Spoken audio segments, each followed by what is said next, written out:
a empezar la clase. Realmente la clase va centrada un poquito a puntos clave.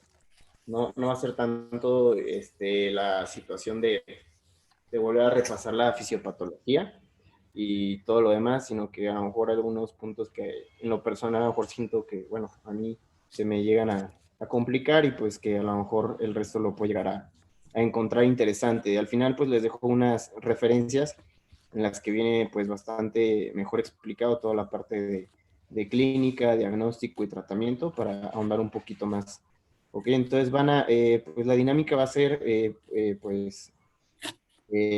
dinámica, la cual pues voy a poner una pregunta y pues ya quien la quiera responder, pues ya diga, pues es tal, y ya hago un, un repaso, ¿vale? Una retroalimentación. Entonces vamos a empezar.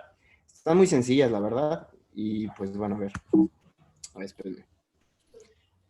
Entonces, pues la siguiente es una característica presente en la enfermedad de Parkinson.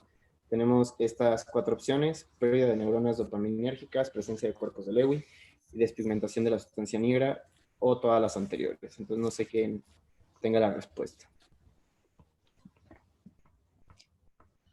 Todas las anteriores. ¿Cuál, perdón? Todas.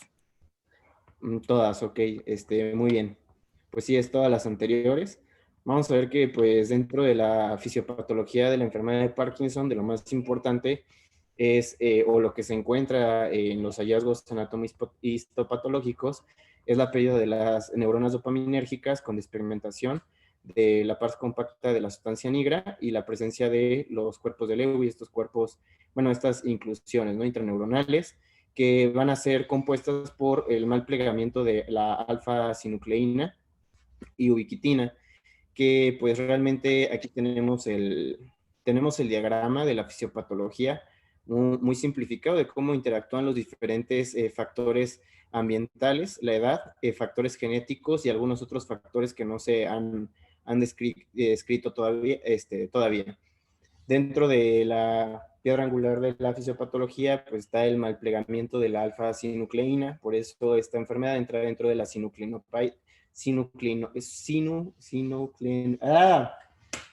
perdón, estoy posguardia.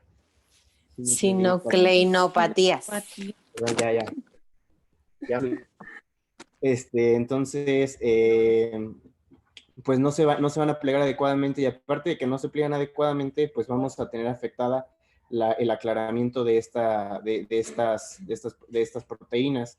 Vamos a tener la afección en este sistema de ubiquitina proteosoma, y pues de esta forma es como tenemos la acumulación y empezamos a tener la afección y la neuroinflamación dentro de la sustancia negra en su pars compacta, con la pérdida de estas células o de estas neuronas dopaminérgicas, que va a ser, realmente es la fisiopatología de todo esto, ¿no? La afección en la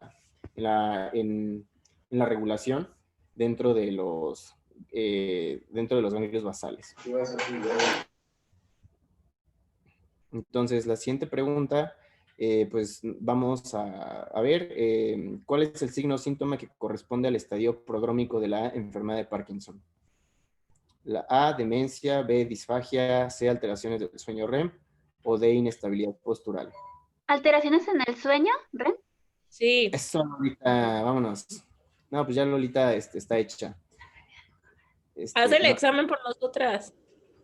No, y entonces aquí viene un cuadro muy interesante acerca de lo que es la historia natural de la enfermedad o cómo va haciendo su evolución, el cuadro prodrómico y el cuadro clínico.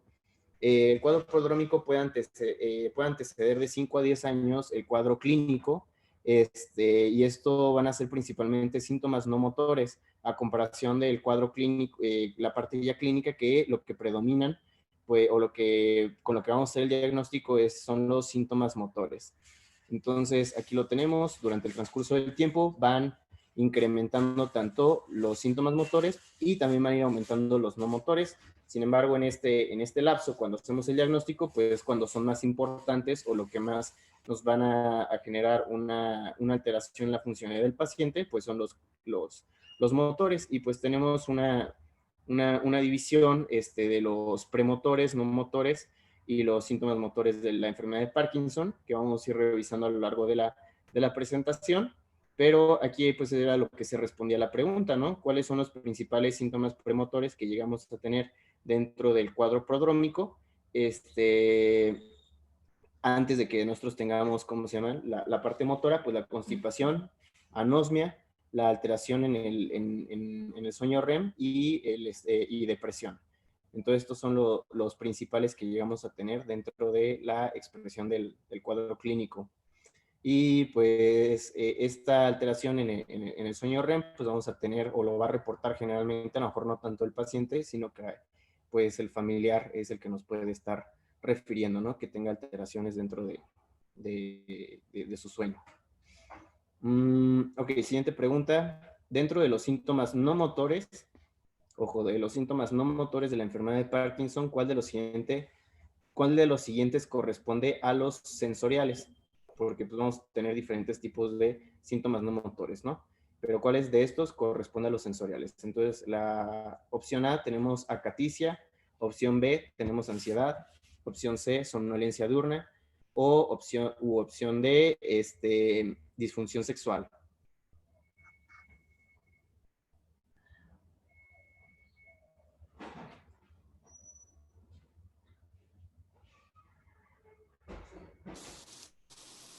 Acaticia. Eso, sí, acaticia. Acaticia, ¿y qué tenemos por acaticia, doctora?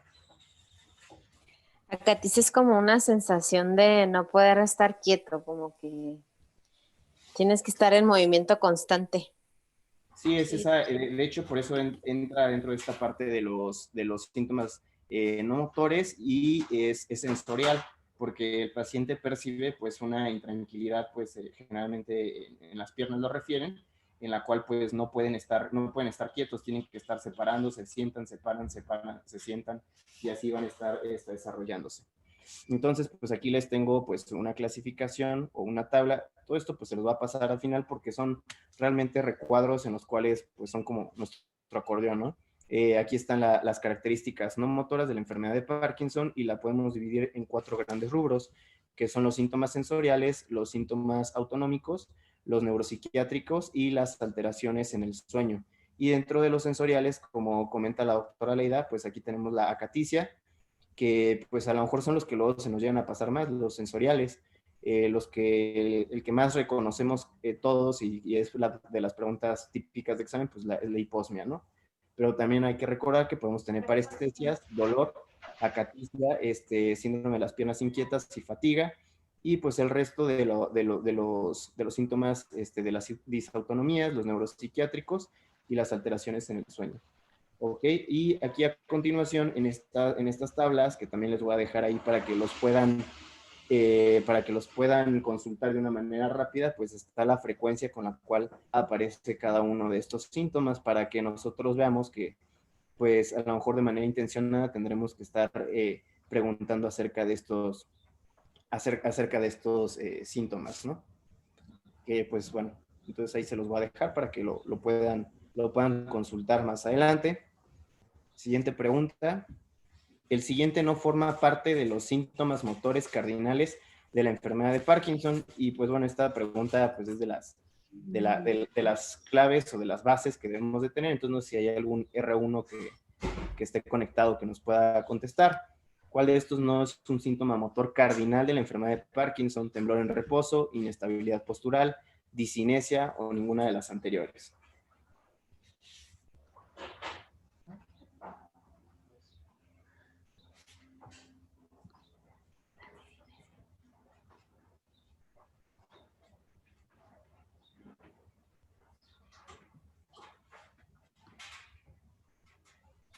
Alguien, o bueno, ya R2, R3, R4, ya, quién sabe.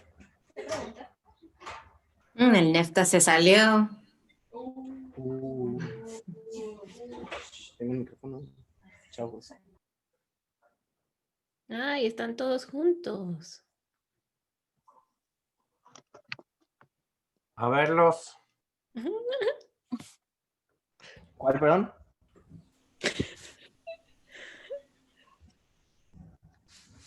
¿Que los quiere ver? Hola. Saluda. Pero ¿dónde estaba? No sé, Pues pero... quién sabe. Bueno, ahí está Lupita. Ya. Entonces, ¿cuál? ¿O alguien? A ver, repite. ¿Cuál de estos no?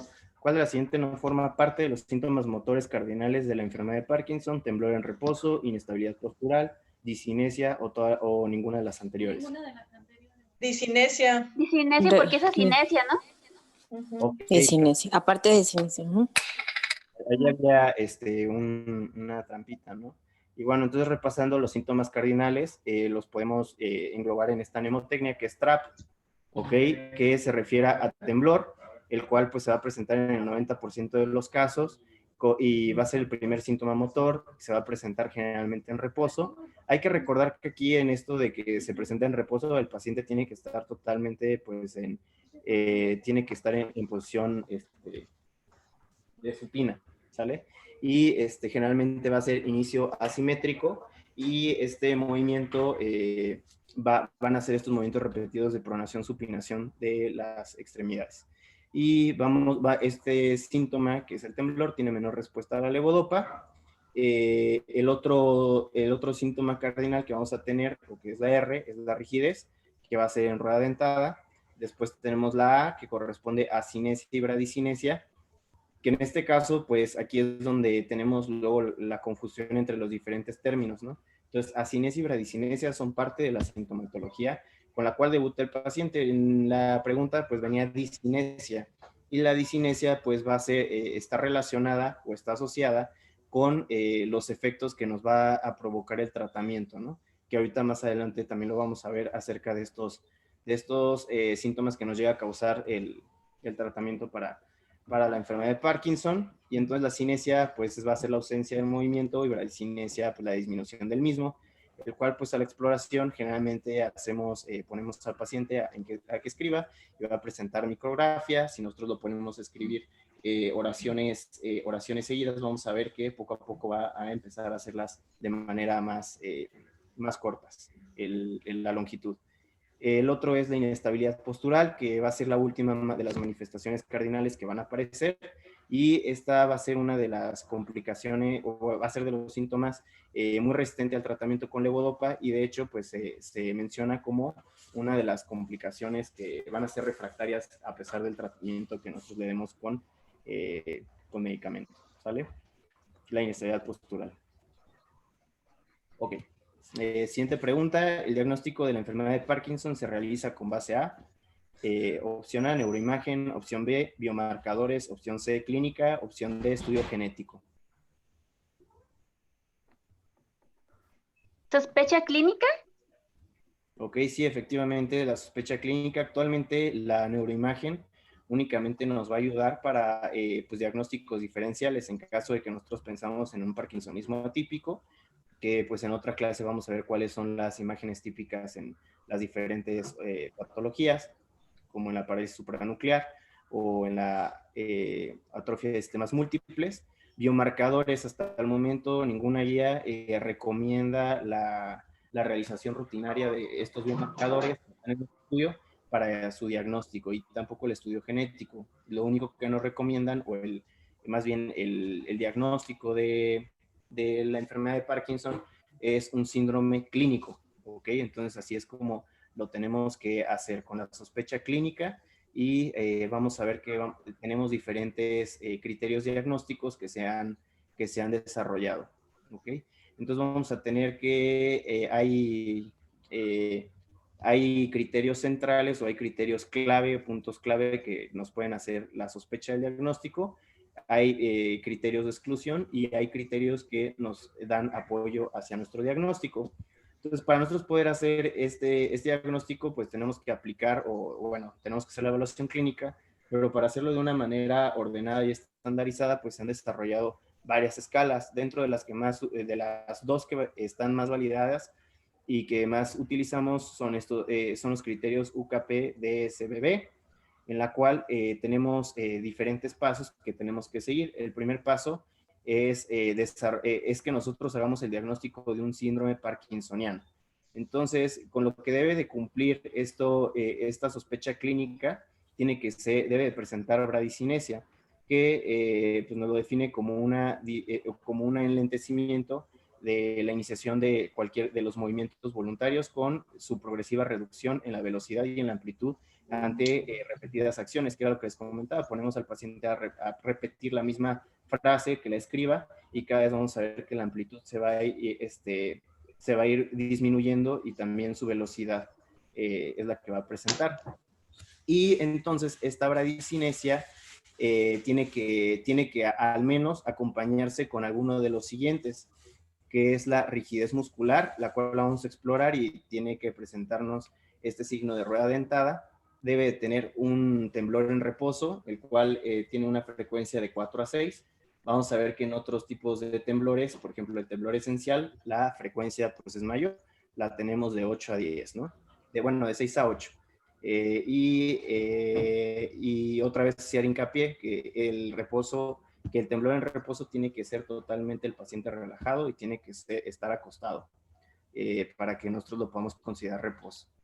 Y la inestabilidad postural, que no sea causada por un déficit visual, vestibular, cerebeloso o una disfunción propioceptiva. Esto nos describe la literatura que se debe de realizar una prueba, que es una prueba de retropulsión, en la cual, retropulsión, nosotros ponemos al paciente y se va a tirar hacia atrás, se va a jalar, y el paciente tiene que ser capaz de recuperar su centro de apoyo en menos de 2 pasos, ¿ok? Para nosotros poder hacer ese diagnóstico. Entonces, bueno, eso ya lo habíamos comentado previamente. Entonces, el primer paso es hacer el diagnóstico de un síndrome parkinsoniano, bradicinesia y alguna de las siguientes. Lo siguiente, tenemos que, pues no nos tiene que presentar ninguno de estos criterios, que son los criterios de exclusión, ¿ok? Que pues aquí, como podemos ver, nos orientan más hacia diagnósticos diferenciales, como son pacientes que hayan tenido o que hayan iniciado con por ejemplo, que tengan antecedentes de encefalitis, de alguna lesión en la cabeza. Creo que alguien tiene su micrófono prendido, más que me distraigo un poquito. O que tenga un inicio con síntomas.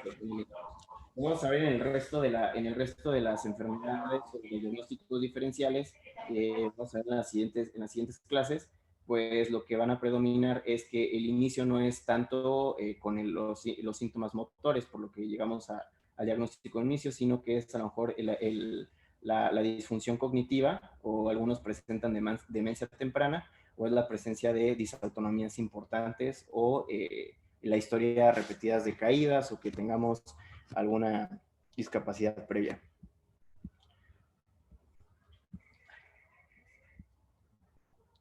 Y el tercer paso es que nosotros tengamos 3 o más de estos criterios de apoyo, en los cuales tengamos que lo primero, dentro de los criterios de apoyo, tenemos que el inicio sea unilateral, que no, es decir, como había comentado previamente, el temblor generalmente es asimétrico, inicia en una extremidad y posteriormente va a progresar hacia el lado contralateral, que más adelante también vamos a ver la significancia clínica de esto, ¿no? La presencia del temblor en reposo, que esto vaya evolucionando de manera progresiva. Y algo muy importante que vamos a ver también en los siguientes criterios es que tengan una adecuada respuesta al tratamiento con levodopa del 70 al 100%. ¿Ok? Y que el curso clínico pues sea de 10 años o más. Bueno, aquí les voy a dejar para que pues podamos analizar cada una de esas, pero se las dejo en estas diapositivas para que ya lo tengan pues todo a la mano, ¿no? Y estos criterios son un poco más nuevos, que son los criterios de la Sociedad de Desórdenes del Movimiento, en la cual es algo similar, o sea, en todos las dos lo que tienen en común es que debemos de tener la presencia de bradicinesia y la presencia de al menos temblor o rigidez, como lo habíamos visto en el paso 1 de la sospecha del síndrome parkinsoniano. Y aquí aquí lo interesante de esta escala, que ojalá la puedan revisar un poquito más adelante, porque es bastante extensa, es igual que nos presentan estas banderas rojas acerca de los parkinsonismos, en los cuales si nosotros tenemos presencia de alguna de estas banderas rojas, pues nos obliga a sospechar de algún parkinsonismo atípico, ¿no? Entonces, se los dejo aquí, porque tenemos todavía más. Y bueno, lo siguiente, entonces ya estamos hablando de que tenemos diagnósticos diferenciales y entonces, por ende, entonces, tenemos que saber que los parkinsonismos van a tener una diferente clasificación o se van a englobar en diferentes grupos. Entonces, esta pregunta va, ¿cuál de las siguientes no forma parte de los parkinsonismos secundarios? A, inducidos por fármacos, B, postraumáticos, C, atrofia de sistemas múltiples o D, hidrocefalia normotensa. ¿Hidrocefalia normotensa? Ok, ¿alguien más? ¿Todos? Yo diría que es atrofia de múltiples sistemas, ¿no? Ok, bueno, vamos a ver. Entonces aquí tenemos la clasificación de los diferentes desórdenes parkinsonianos, es decir, todo aquello que no nos va a englobar dentro de una forma idiopática, que eso estaría definido como la enfermedad de Parkinson. Tenemos aquellos parkinsonismos degenerativos atípicos en los cuales tenemos la atrofia de sistemas múltiples, tenemos la parálisis supranuclear, la demencia por cuerpos de Lewy. Dentro de los parkinsonismos secundarios, pues están las otras opciones que habíamos puesto en la pregunta. Tenemos inducidos por drogas, los vasculares, tenemos aquellos por hipoxia, metabólicos, postencefalítica, de alguna exposición, bueno, de algún padecimiento de encefalitis, y tenemos aquellas heredodegenerativas, ¿ok? Que pues aquí a lo mejor de lo más relevante es la enfermedad de Wilson, ¿no?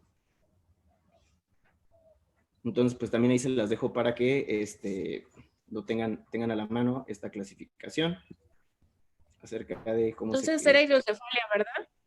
No, No. sí, Atrofia. de hecho, aquí está como parkinsonismo secundario, aquí tenemos la hidrocefalia normotensa. Ah, ya ¿Ok? la vi. De los parkinsonismos secundarios. La Entonces, pues, atrofia de múltiples sistemas está más bien dentro de... sería un parkinsonismo atípico. Sí, entonces pues ahí les dejo para que tengamos ahí la clasificación, ¿no? Y descartar todas estas otras causas de parkinsonismo secundarios, igual también los fármacos, ¿no? Que esos hay que tener muy claros. Sí. Bueno, la siguiente escala califica de manera clínica la enfermedad de Parkinson en 4 esferas, ¿ok? Que bueno, realmente es la que más utilizamos. Entonces tenemos la opción A, UPDRS, opción B, PDQ39, opción C, Jovenillar o ninguna de las anteriores. La A. Perfecto, Lolita está con todo. Ay, espérenme, se trabó. Ok, aquí está. Pues sí, la UPDRS es una escala que pues igual habría que revisar, más que nada pues de cómo realizar su aplicación también, en la cual nos va a valorar al paciente en 4 esferas principales. Nos lo va a valorar en cognitivo, cognitivo anímico, actividades de la vida diaria, una evaluación motora y las complicaciones motoras que estas hayan surgido. De hecho, esta escala, vamos a regresarnos un poquito hacia los criterios de la sociedad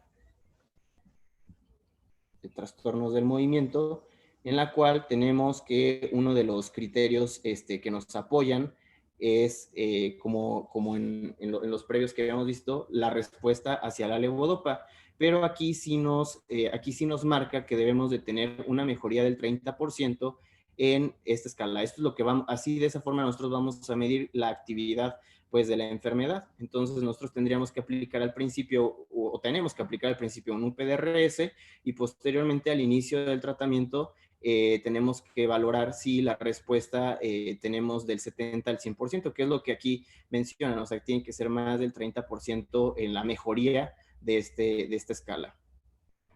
¿Ok? Entonces, Las otras escalas, pues bueno, también existen y también se utilizan.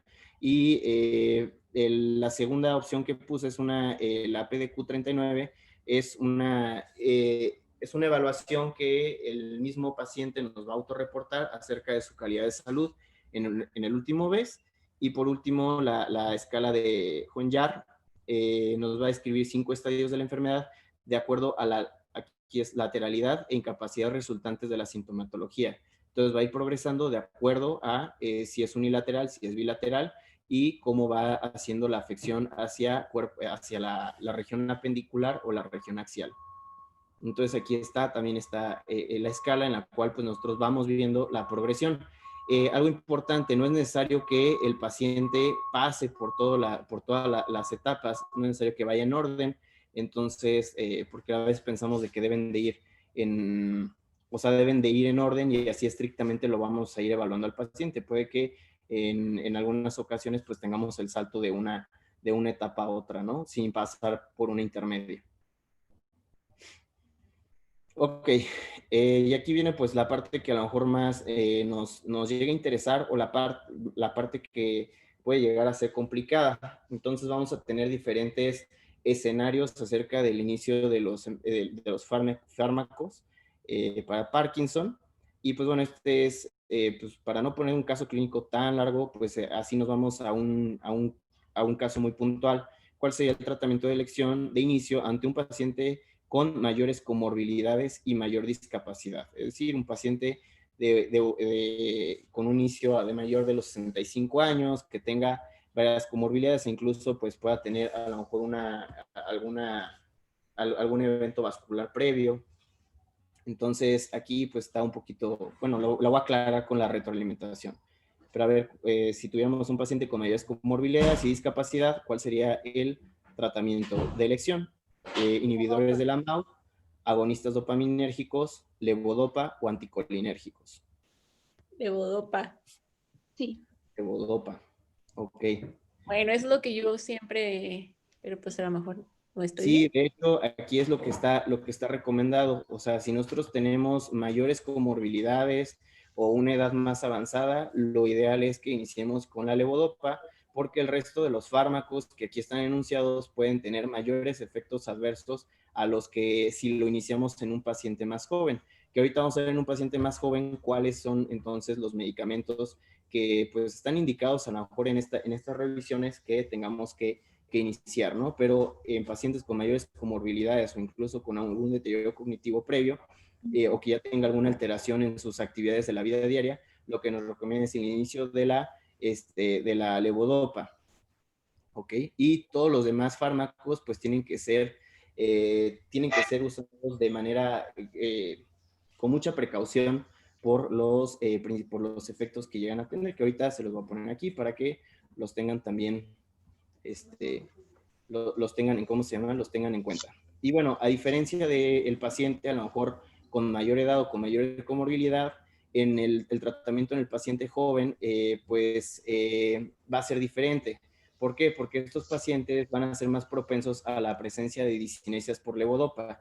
Que bueno, aquí hay que aclarar que al momento que nosotros administramos la levodopa y alcanza mayores concentraciones o alcanza su dosis pico, vamos a empezar a tener discinesias, que son estos movimientos involuntarios, que generalmente están descritos o están caracterizados por presencia de movimientos coreiformes, que generalmente el paciente no nos va a reportar, sino que nos van a reportar sus familiares. Y esto vamos a tener diferente comportamiento, que ahorita más adelante les explico acerca de las discinesias causadas por la levodopa.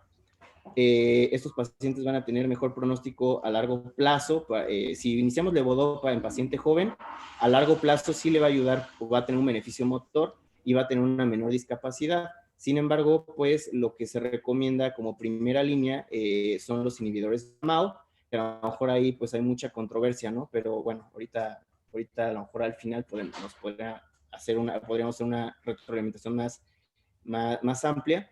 Y en general, pues a los 2 años se tiene que asociar con otros medicamentos, los inhibidores de la MAO, como son los agonistas dopaminérgicos, anticolinérgicos y amantadina, que ahorita vamos a ver cómo cada uno de estos fármacos van a actuar en sinergia con el tratamiento base. Entonces, por el momento lo que tenemos que tener en claro hasta este punto es que el paciente, el adulto mayor, que es el que vamos a estar viendo en la consulta externa y que le vamos a estar dando seguimiento, pues lo ideal es el inicio directo con levodopa, mientras que en un paciente joven tenemos la disponibilidad de otras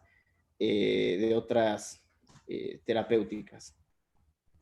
Y aquí les dejo también esta tabla, que pues luego les subo ahí al correo, en la cual pues viene todos los medicamentos que tenemos disponibles o que se utilizan, que están autorizados, la dosis inicial y la dosis de mantenimiento que se recomienda.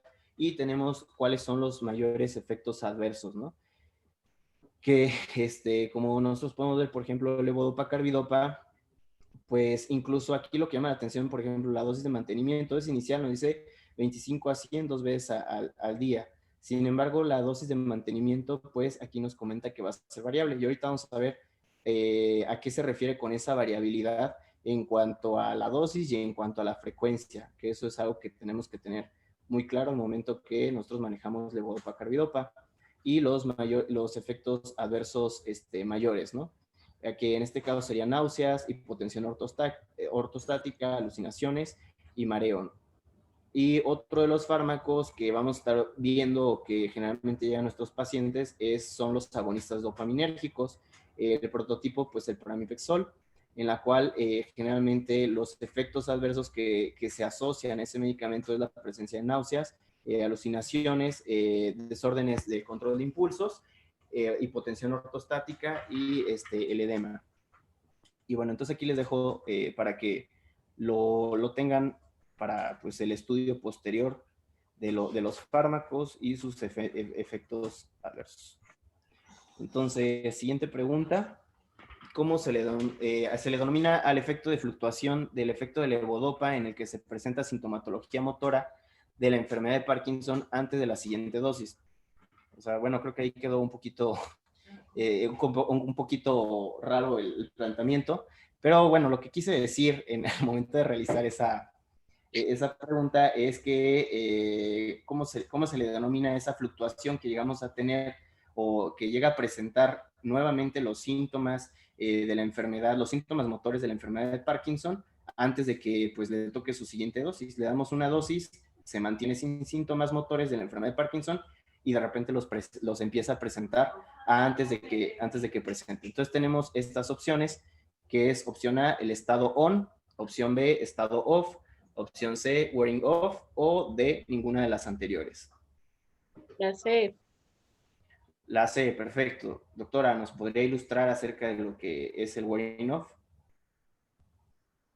Eso es bueno, rotaciones. pues el estado de apagado es cuando cuando ya la dosis de la levodopa pues empieza a disminuir y comienzan con los síntomas motores. Y cuando quiere decir que necesita la siguiente dosis. Ok, bueno, eso es a lo que se refiere con el wearing off, ¿no? Que cada vez vamos a requerir o cada vez va el efecto que nosotros tenemos de la levodopa, que lo vamos a tener en estado on, es decir, que no vamos a tener síntomas motores de la enfermedad de Parkinson, va a ser menor y se va a estar acortando y se va a presentar antes de la siguiente toma. Entonces, pues hay varias estrategias para que nosotros podamos evitar ese wearing off.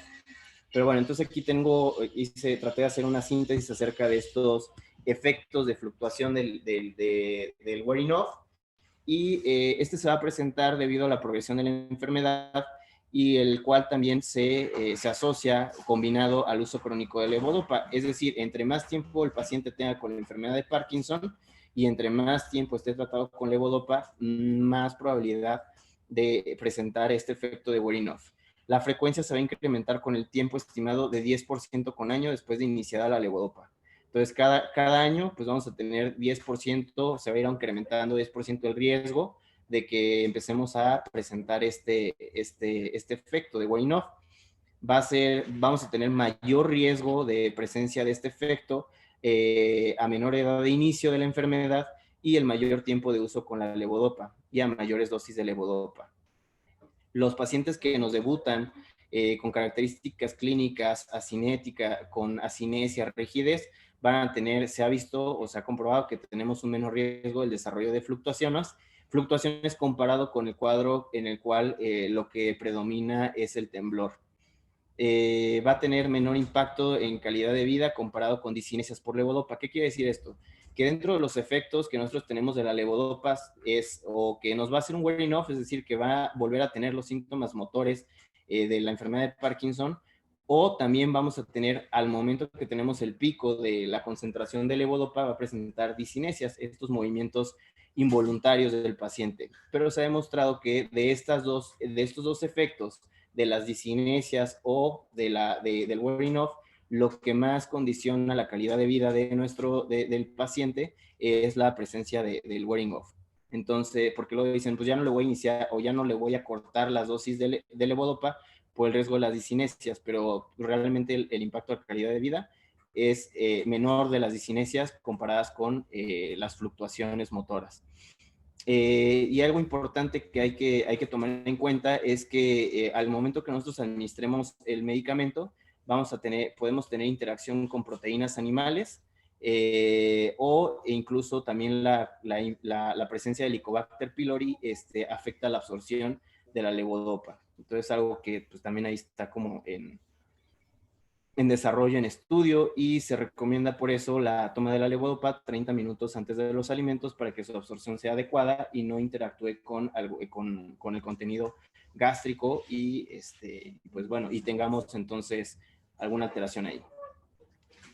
Entonces, ¿cuáles son los síntomas motores que vamos a tener en los diferentes estados? En el estado off o en el estado on, pues aquí está aquí tenemos los dos panoramas, ¿no? Una, cuando se me acaba el efecto de la levodopa, que voy a presentar entonces estos efectos o estos síntomas motores otra vez de la enfermedad de Parkinson, y la otra es cuando nosotros tenemos una discinesia en el pico de la dosis, que pues ahí vamos a presentar esta combinación de corea con distonías de cuello y extremidades y que se van a incrementar con la actividad mental o física.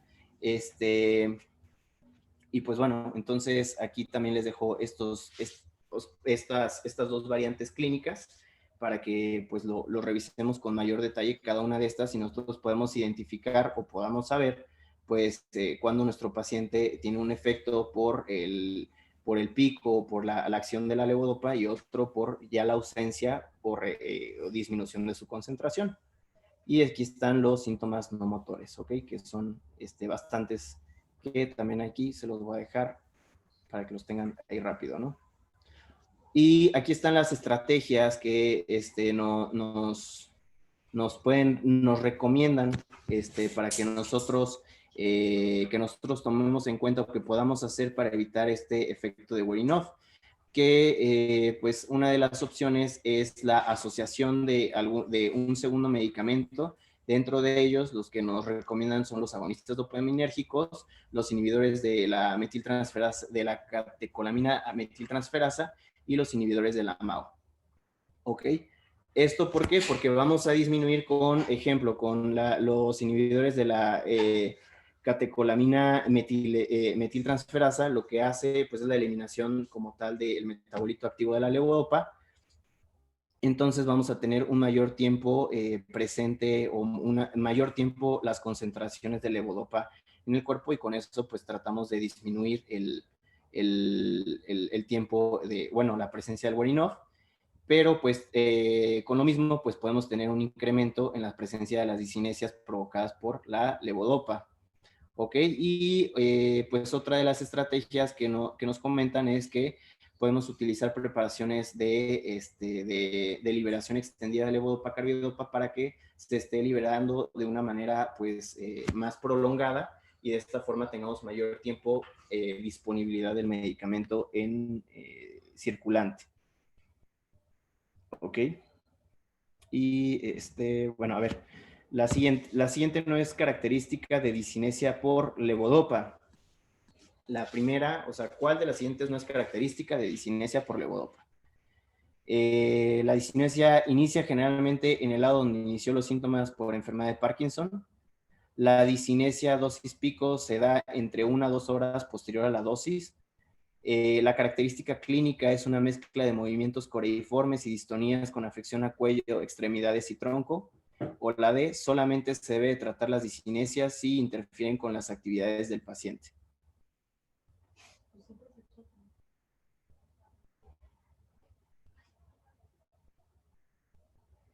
Ay, no estoy muy segura, pero ¿será la C? Yo también diría la C. La hambre. Yo A digo ver que qué la sale. A. La A, la C, ¿quiénes votan? La C de casa. No, pero sí empiezan del lado, en las etapas iniciales donde empezó el Parkinson. Y no sé. Ay, no sé. Ay, Bueno, aquí, aquí hubo un error porque todas son correctas. Entonces, ay, gracias.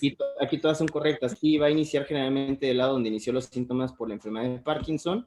Sí, se va a presentar de 1 a 2 horas posterior a que demos la dosis. O sea, le damos la dosis de levodopa y va a empezar con los movimientos, o bueno, con las discinesias, que es una mezcla de movimientos coreiformes y distonías con afección a cuello, extremidades y tronco, y como le hemos dicho, se van a ver exacerbadas por la presencia de actividad física o actividad mental. Y pues, perdón, bueno, y solamente se deben de tratar las discinesias si interfieren con las actividades del paciente. Ajá, o sea, siempre se trata, ¿no? No, solamente si afectan la funcionalidad. Ok, entonces, aquí pues están resumidas algunas de las estrategias del tratamiento de complicaciones inducidas por la levodopa, ok, que pues aquí vienen algunas, por ejemplo, la discinesia, aquí ejemplo, la discinesia difásica, ¿qué se refiere? Pues aquí es la discinesia difásica es cuando nosotros presentamos sintomatología cuando van incrementando los niveles de levodopa y después cuando van disminuyendo los niveles de levodopa. O sea que vamos a tener discinesia al principio y al final de la administración de la levodopa. Y aquí lo que se recomienda, pues, la administración de un agonista dopaminérgico y bueno, así hay bastantes. Por ejemplo, la discinesia por dosis pico, lo que nos recomiendan aquí es un antagonista de NMDA con aquí el prototipo, pues la amantadina, ¿no? Que se ha visto que si son las discinesias realmente interfieren con las actividades del paciente, porque normalmente el paciente, como les comentaba, no se va a dar cuenta de las discinesias, no se va a dar cuenta de estos movimientos involuntarios que realiza. Quienes lo reportan generalmente son los familiares. Pero si al paciente estos movimientos involuntarios, estos movimientos coreiformes, le llegan a generar alguna afección en su desarrollo de las actividades de la vida diaria, pues deben de ser tratadas y el tratamiento de elección, o lo que nos recomiendan aquí para estas discinesias, es el uso de la amantadina, ¿ok? Entonces, pues eso también, al final, les comento, pues les dejo toda la bibliografía para que podamos discutir un poquito más a fondo. Lo siguiente. Seleccione el enunciado falso. Espero que esta sí le haya puesto un enunciado falso. Opción A, la estimulación cerebral profunda. Bueno, esto va ya en relación con el tratamiento quirúrgico, ¿ok? Entonces hay que poner atención. La estimulación cerebral profunda del globo pálido interno tiene menores efectos secundarios neuropsiquiátricos en comparación con la del núcleo subtalámico. La opción B, la estimulación cerebral profunda mejora la sintomatología comparable con el mejor estado ON por levodopa. Opción C, la estimulación cerebral profunda presenta discinesias y efecto wearing off. Opción D, los síntomas que no son respondedores a levodopa se van a desarrollar incluso con realización de estimulación cerebral profunda. Y sí, aquí sí hay un enunciado falso. En C. Ay, doctora. Dígame. No se vale ya, pues sí, Sí, ¿no? sí, el resto, o sea, el punto aquí, pues obviamente, pues no vamos a tener un efecto pues no, no va a tener un efecto como la levodopa, esta estimulación cerebral profunda. Entonces, pues vamos a evitar estos efectos no deseados del uso de la levodopa, que son las discinesias y el efecto wearing off. El resto, pues, son totalmente ciertos. Se ha visto de que cuando nosotros aplicamos, cuando nosotros no, cuando se aplica la estimulación cerebral en el globo pálido interno, tiene menores efectos secundarios neuropsiquiátricos que cuando se hace en el núcleo subtalámico. Nosotros vamos a poderle, o lo que se le dice al paciente es de que posterior a esta estimulación eléctrica profunda, de estimulación cerebral profunda, su sintomatología, la mejor sintomatología que va a tener posterior a este tratamiento va a ser equiparable o va a ser similar a la que obtuvo o a su mejor respuesta en el tratamiento con levodopa carbidopa. Sin embargo, el tratamiento quirúrgico no nos va a solucionar aquellos síntomas o aquellas complicaciones que se desarrollan o que no son respondedores a la levodopa. ¿Ok? Entonces, todo lo que sí responde a la levodopa nos va a actuar adecuadamente la estimulación cerebral profunda, pero todos aquellos síntomas a los que no responde adecuadamente la levodopa, pues se van a seguir desarrollando. ¿Ok? Y creo que eso es todo, pero aquí están esta bibliografía. Realmente, pues, es muy buena. Y aquí lo importante es que en estas 3 primeras bibliografías hay demasiados casos clínicos. Entonces, pero sí son algo extensos, a lo mejor como para haberlos abordado en esta ocasión, pero a lo mejor a base de repaso, pues sí recomendaría esta parte, es una buena bibliografía.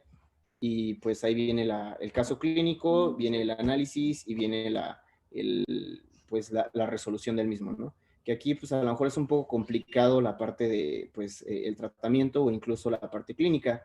Bueno, yo en lo personal pues no he tenido mucho acercamiento con esta parte y pues bueno, no sé si pues obviamente nuestros R+, o no sé, el doctor Ascano nos pueda complementar alguna situación.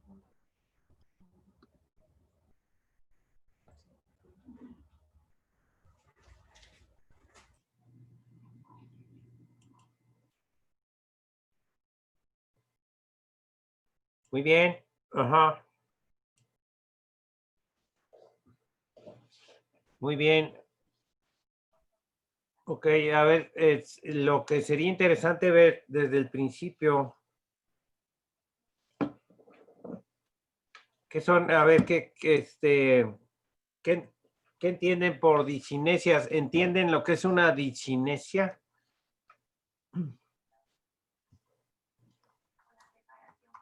No solo se refiere claro, al efecto de los fármacos. Ajá. No solo se refiere a eso. ¿Sí vieron el chat? La definición de discinesia, los movimientos anormales. ¿Sí? Bueno, ahí en el chat pusimos como que varias cositas para checar, pero bueno, primero de las discinesias, discinesia nomás es un movimiento anormal, o sea, no significa si es doloroso, si no es doloroso, si es de un lado, si es de otro, solamente refiere a una alteración del movimiento y ya, o sea, discinesias abarca mioclonías, distonías, tics, todas estas cuestiones. Ok. En el Parkinson, las distonias más comunes son mioclonías, pero, o sea, discinesia no indica nada, pues, es nomás la definición de todos los movimientos anormales. Ok, entonces el temblor es discinesia. Sí. Sí, ¿verdad? ¿Está bien? ¿Cuál es la diferencia entre la corea y la caticia? La corea son movimientos que se denominan como... Espérate. Ah, bueno. Espérate, es que lo que quiero saber, o lo que tenemos que saber es ¿quién puede definir eso para después hablar de otras cosas? O sea, como vulgarmente se dice, primero lo primero. Primero las definiciones de los movimientos anormales. Pues Así la es. parte Ajá. acaticia, lo que investigué es la parte, esa es la nada más sensación. O sea, esa es una parte sensorial de inquietud en alguna, de movimiento en alguna parte. Es decir, el paciente no se puede quedar quieto porque tiene la sensación de que pues no puede estar quieto, o sea, y se levanta y él hace pues de manera voluntaria, por decirlo, el movimiento. Y los movimientos coreiformes pues son movimientos estereotipados, es decir, que tienen una repetición y tienen una misma amplitud y que se repiten, por eso se llaman coreiformes, ¿no? Como parece que están bailando, o sea, son estereotipados, que le llaman. Ok. Sí, ¿los demás tienen alguna duda? No. ¿No? Entonces, ¿pueden explicarme la diferencia que hay entre la corea y la tetosis? Los que ya hablaron no contesten, ¿eh?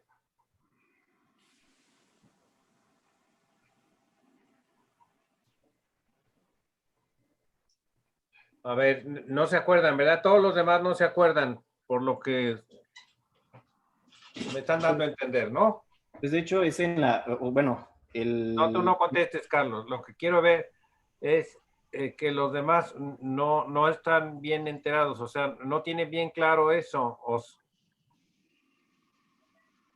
porque parece que nadie contesta, ¿verdad? Sí, entonces lo que hay que revisar desde el principio serían las definiciones de los movimientos anormales. Ajá. ¿Ya? A ver, que pueda abrir la cámara, que abra la cámara para la tarea. Doctor, pero sería que si fuese voluntario, involuntario es la diferencia, ¿no? No, hay que, miren, les propongo esto. Tú no vais a decir nada, Roger, ni tampoco Carlos. Les propongo esto, que hagan un diccionario, ustedes, un diccionario de términos, sobre todo en alteración del movimiento en neurología. ¿Sí? No vayan a hacer un diccionario de 100 páginas. Hacen un diccionario como de dos cuartillas a lo mucho. Y me lo envían. O sea, definiciones de discinesia, corea, de todos los movimientos anormales, involuntarios, voluntarios, la definición. ¿Está bien? Ok. Bueno, está bien. Ahora sí, Roger. Bueno, es que por ejemplo, como dice Carlos, la corea es un movimiento que se describe como de danza. De hecho, pues ahí viene lo de las coreografías. O muchas veces también se representa como movimientos tipos que se llaman shock-like, pero son como muy estereotipados y la acaticia solamente es la sensación. Al final de cuentas, el paciente termina yéndose o parándose a caminar, pero la acaticia es la sensación de que no se puede tener las piernas quietas. Y la tetosis casi siempre está acompañada de la corea, pero la tetosis, la diferencia es que son como movimientos más ondulatorios, de preferencia o de predominio en la cabeza o de cuello. Son más suaves. Ajá. ¿Sabes dónde se ven mucho esos movimientos de atetosis? Y a veces también juntos, como tú dices, con Corea, en los niños que tienen parálisis cerebral infantil, secuela de eso. Es mucho más lento el movimiento y es continuo. ¿Sí? No para. Y en cambio, la Corea sí es un movimiento muy rápido, ¿no? Brusco, es un movimiento brusco, rápido, rígido. Bueno, pero eso hay que tenerlo bien claro. Yo creo que una de las maneras es eso, cada quien haga su diccionario, cuando menos en términos de alteraciones del movimiento, ¿les parece? Ajá. Y va a contar para la rúbrica, ¿no? Ok, que quién sabe cuánto era la rúbrica, pero Cuenta, sigue contando. Ok. ¿Para cuándo lo quiere? ¿Para cuándo? Pues yo creo que para Pero ¿para cuándo lo quiere, doctor? sí, antes del viernes, ¿no? Sí. ¿Verdad? Bueno, ok. Estuvo muy bien la presentación de Carlos, ¿no?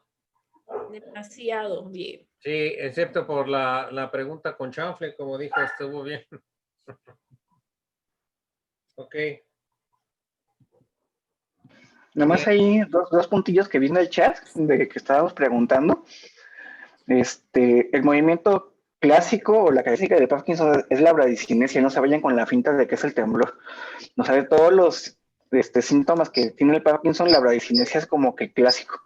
El temblor no es específico del Parkinson. Si tienes presencia con bradicinesia, tienes que sospechar de Parkinson. O sea, de todos, que rigidez, temblor en reposo, alteraciones de la marcha, lo que puso Carlos del TRAP, el punto clave es la bradicinesia, porque por ahí puso ahorita que era el temblor, entonces pues no, es la bradicinesia.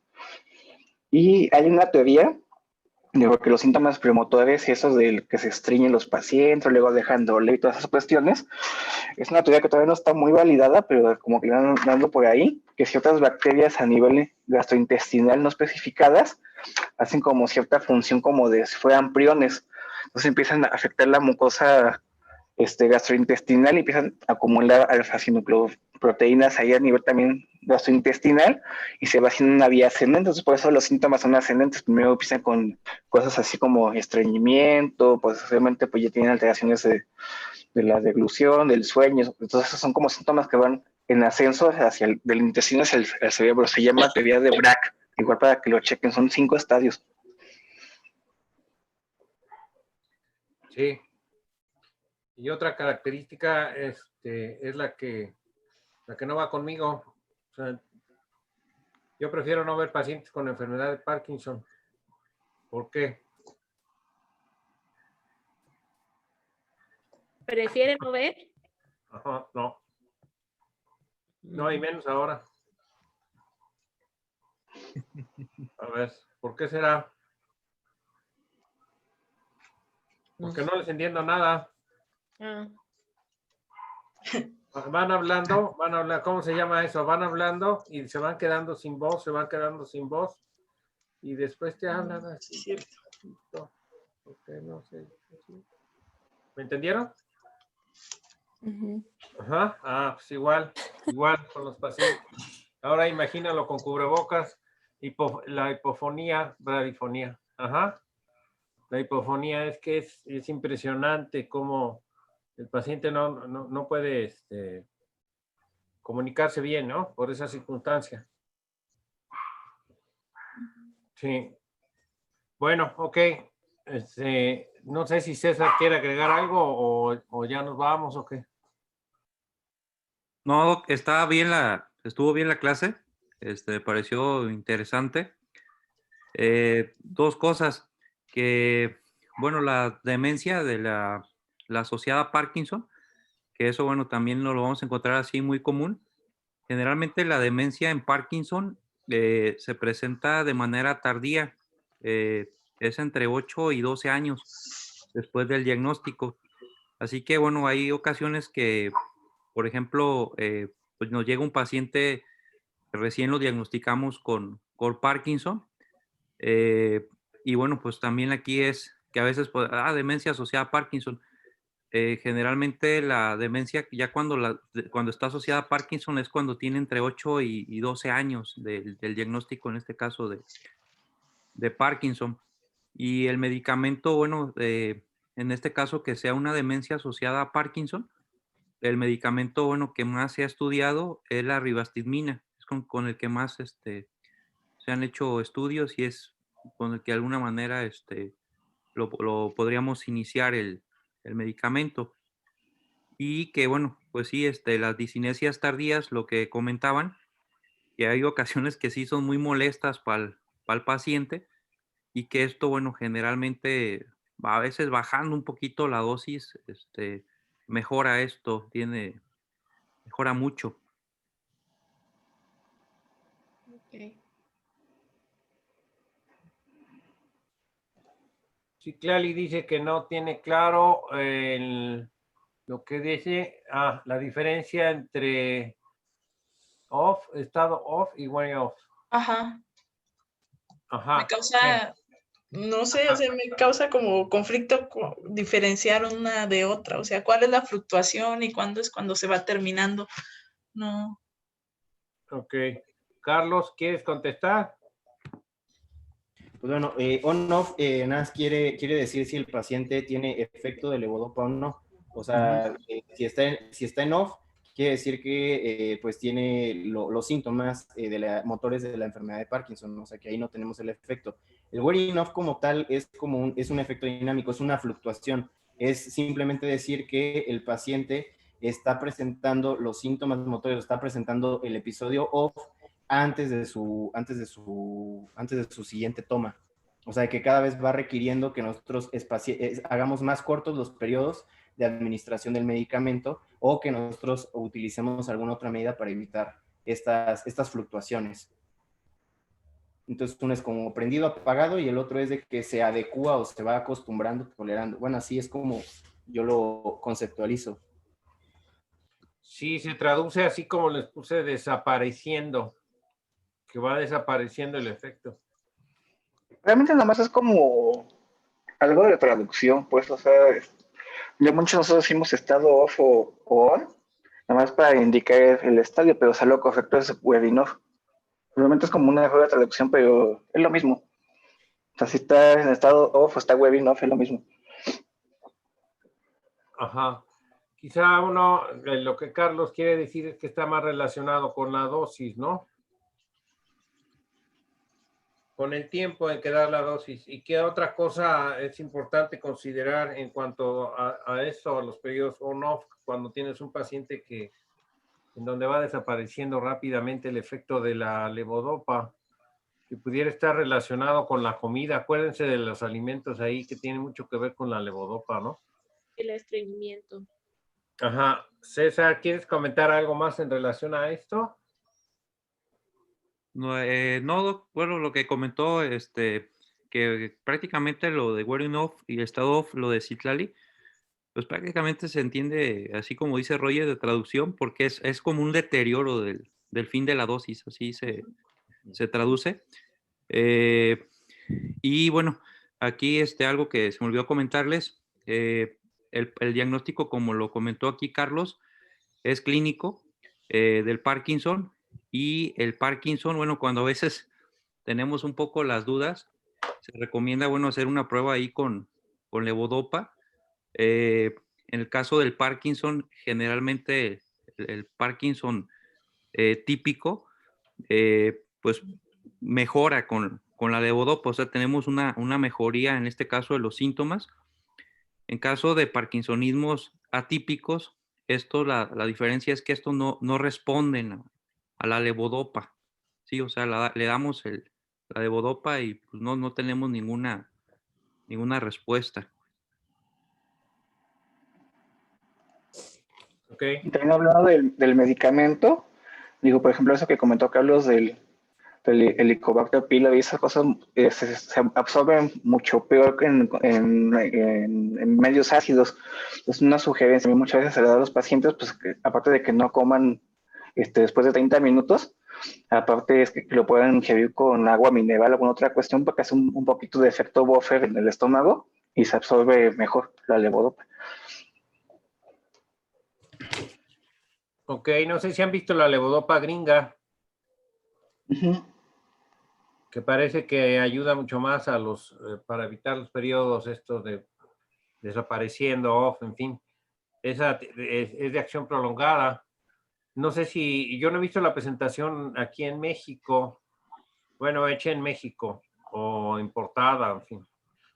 ¿Tú la has visto, César? ¿Tú la has visto? La levodopa de acción prolongada aquí, que no sea gringa. La Nodoc. No, yo no la he visto. Creo que les va bien con esta, ¿eh? Pues es casi igual. De hecho, hay un estudio que hicieron ahí de los de la MS, de que compararon la levodopa de larga duración contra la levodopa normal, Y sí les va, en términos generales, lo mejor con la de larga duración, pero al final de cuentas el costo es muchísimo mayor. Entonces la mayor parte de los pacientes terminó abandonando el tratamiento con levodopa de larga duración y terminó con la levodopa normal. Decían que preferían tener a lo mejor pequeñas discinesias en el transcurso del tratamiento a gastar tanto, porque sí es como 500 o 600% más cara que la levodopa normal. Sí, yo conocí un paciente que le traían a levodopa gringa. Y sí, más o menos, bueno, pero nada más fue uno. Ok. Bien. Entonces, ¿ya nos vamos o qué? Ah, Bye. adiós. Bye, gracias. Adiós. Bye. Bye. Estuvo buena, Bye, Carlos. bye, bye.